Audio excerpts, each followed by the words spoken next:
Hello दोस्तों, नमस्कार। मेरा नाम है आदित्य पवार। आज मैं आपके सामने पीएमईजीपी स्कीम के बारे में पूरी जानकारी लेकर आया। इस स्कीम को सन 2008 में चालू किया गया था। वर्तमान में इस स्कीम में कुछ बदलाव किए गए हैं। इसकी न्यू गाइडलाइन 1 जून 2022 को लॉन्च की गई है। इस न्यू गाइडलाइन में बहुत से बदलाव किए गए हैं, इसके बारे में हम आज बात करते हैं। इस स्कीम में इस स्कीम को अब वर्तमान में बढ़ाकर 2021-22 से 2025-26 तक के लिए लागू कर दिया गया है।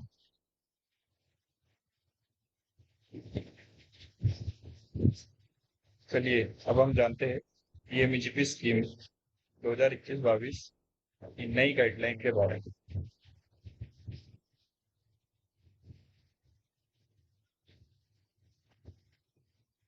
उससे पहले मैं आपको एक बात बता देता हूँ।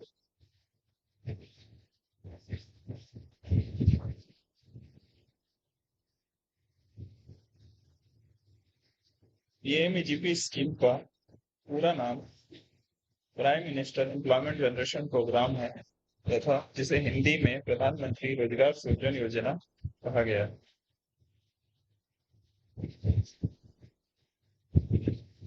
इस स्कीम को दो तरह की कैटेगरी में लोन तथा सब्सिडी प्राप्त होती है। पहला है मैन्युफैक्चरिंग सेक्टर, जिसे हिंदी में उद्योग या उत्पादन कहा गया है, तथा दूसरी कैटेगरी है सर्विस सेक्टर, जिसे सेवा प्रदाय कहा गया है। इस स्कीम में दो कैटेगरी में सब्सिडी प्राप्त होती है। आज हम बात करते हैं मैन्युफैक्चरिंग सेक्टर। मैन्युफैक्चरिंग सेक्टर वह है जिसमें किसी भी वस्तु का उत्पादन किया जाता है, तथा सर्विस सेक्टर उसे कहा जाता है जिसमें किसी भी प्रकार की सेवाएं प्रदान की जाती है। मैन्युफैक्चरिंग सेक्टर में दाल मिल, आटा मिल, फ्लोर मिल, गुड़ बनाने का कारखाना इत्यादि आते हैं, तथा सर्विस सेक्टर में car washing centre, tyre moulding, इस प्रकार के कार्य सर्विस सेक्टर पे किए जाते हैं। आइए अब हम बात करते हैं कि हमें इस स्कीम में कितनी सब्सिडी प्राप्त होगी। जैसा कि इस चार्ट में दिख रहा है, इस स्कीम में सब्सिडी एरिया वाइज प्राप्त होती है, जिसमें शहरी क्षेत्र का मतलब अर्बन एरिया तथा ग्रामीण क्षेत्र अर्थात रूरल एरिया कहा गया है। जिसमें जनरल कैटेगरी के लिए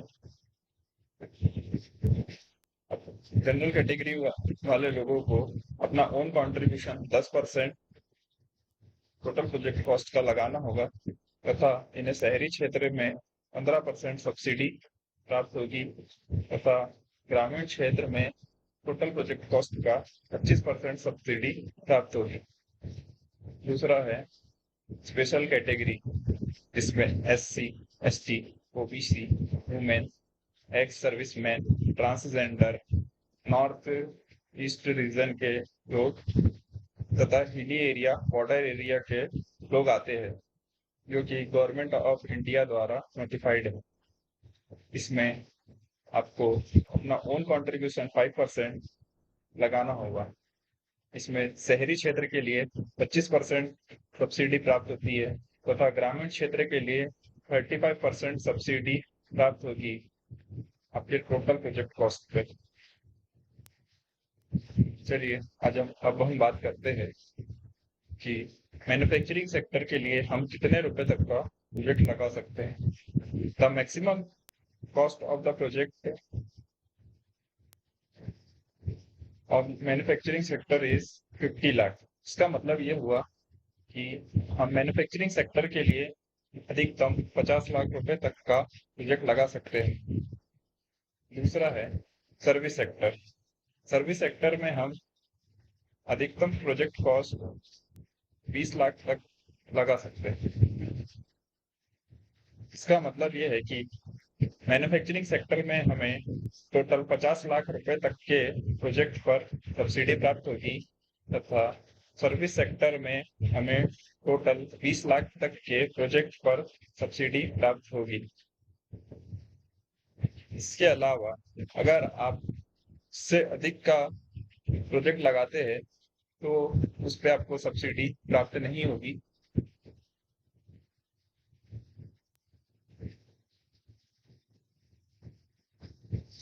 इसमें इस स्कीम में एक और चीज ऐड की गई है। इसमें आपको second loan for upgradation of existing PMEGP scheme, मतलब कि अगर आपने इसके पहले पीएमईजीपी स्कीम में किसी प्रकार का लोन लिया हुआ है जिसे जिसमें आप अपने उद्योग या व्यवसाय को आगे बढ़ाना चाहते हैं, उसके लिए भी आपको अब इस स्कीम का और लाभ प्राप्त किया जा सकता है।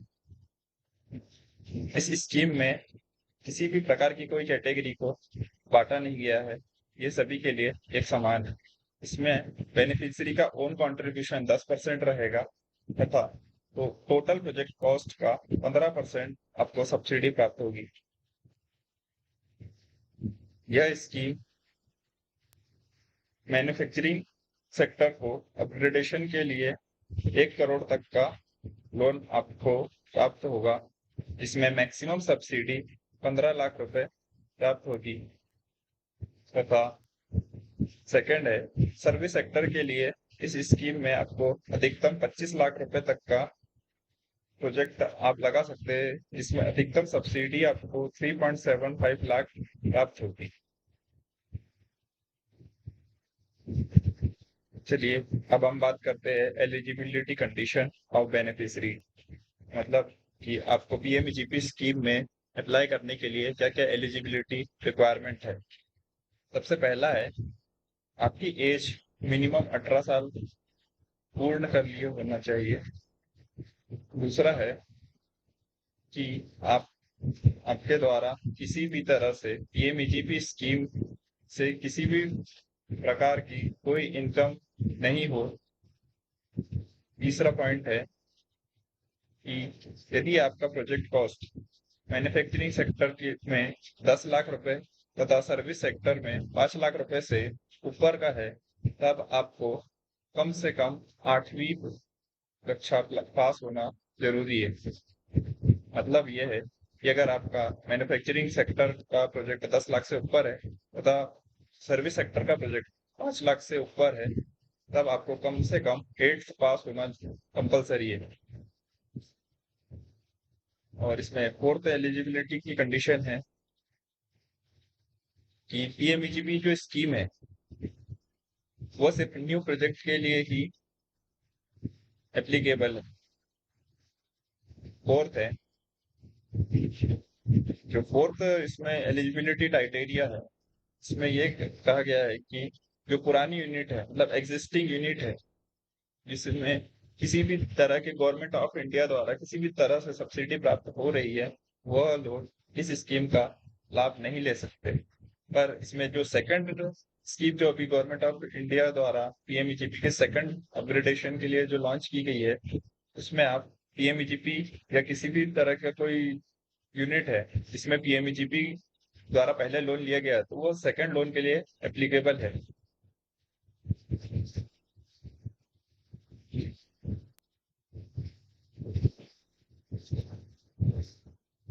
चलिए अब हम आगे बात करते हैं कि अदर एलिजिबिलिटी कंडीशन क्या है। इसमें पहले जो पॉइंट है इसका मतलब है कि आप इसमें जो कैपिटल इन्वेस्टमेंट है उसको पूरी तरह से नहीं हटा सकते। इसका मतलब ये है कि आपका प्लांट एंड मशीनरी इस स्कीम में शो करना पड़ेगा। दूसरी जो इसमें एलिजिबिलिटी की कंडीशन है, द कॉस्ट ऑफ लैंड, मतलब कि इसमें आपका जो जमीन का वैल्यू है वह इस स्कीम में इंक्लूड नहीं होगी। हाँ, लेकिन आपको शेड बनाने के लिए या किसी तरह के मशीनरी के लिए मशीनरी के ऊपर शेड बनाने के लिए आपको इस स्कीम में लाभ मिल पाएगा। मतलब कि आप आपके प्रोजेक्ट कॉस्ट में इंडस्ट्रियल शेड को इस स्कीम में एप्लीकेबल मतलब लागू कर सकते हैं। थर्ड पॉइंट है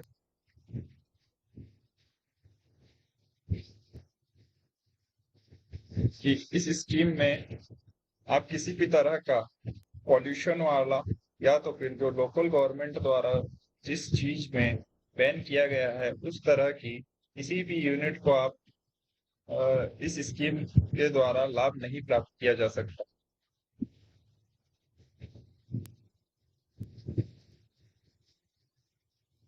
और इसमें सबसे मेन एक पॉइंट है फैमिली मेंबर में एक ही व्यक्ति इस स्कीम का लाभ ले सकता है। इसमें फैमिली मेंबर का मतलब ये है कि हस्बैंड या वाइफ मतलब कि पति या पत्नी दोनों में से कोई भी एक व्यक्ति इस स्कीम का लाभ ले सकता है।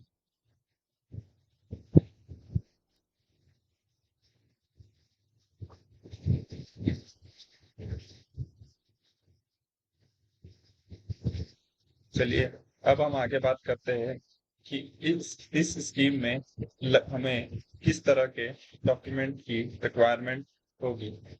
सबसे पहले हमें लगेगा कास्ट सर्टिफिकेट मतलब कि जाति प्रमाण पत्र।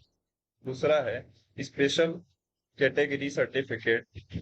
अगर आप किसी स्पेशल कैटेगरी में आते हैं जैसे नॉर्थ ईस्ट रीजन या फिर अल्पसंख्यक।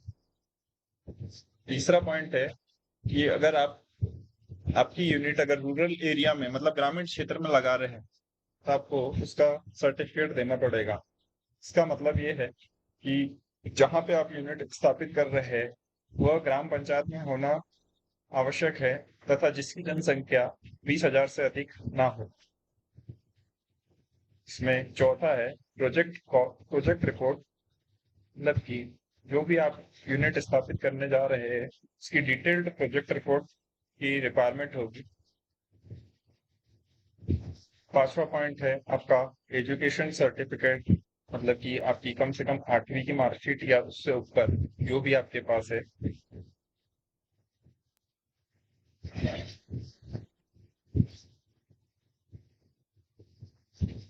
और इसमें एक और डॉक्यूमेंट की रिक्वायरमेंट होती है वो है अनापत्ति प्रमाण पत्र मतलब कि एनओसी ऑफ लोकल बॉडीज। मैंने आपको पीएमईजीपी स्कीम के बारे में पूरी जानकारी दे दी है। इसी प्रकार की नए वीडियोस और अधिक जानकारी के लिए आप मेरे चैनल को लाइक कीजिए, सब्सक्राइब कीजिए। धन्यवाद।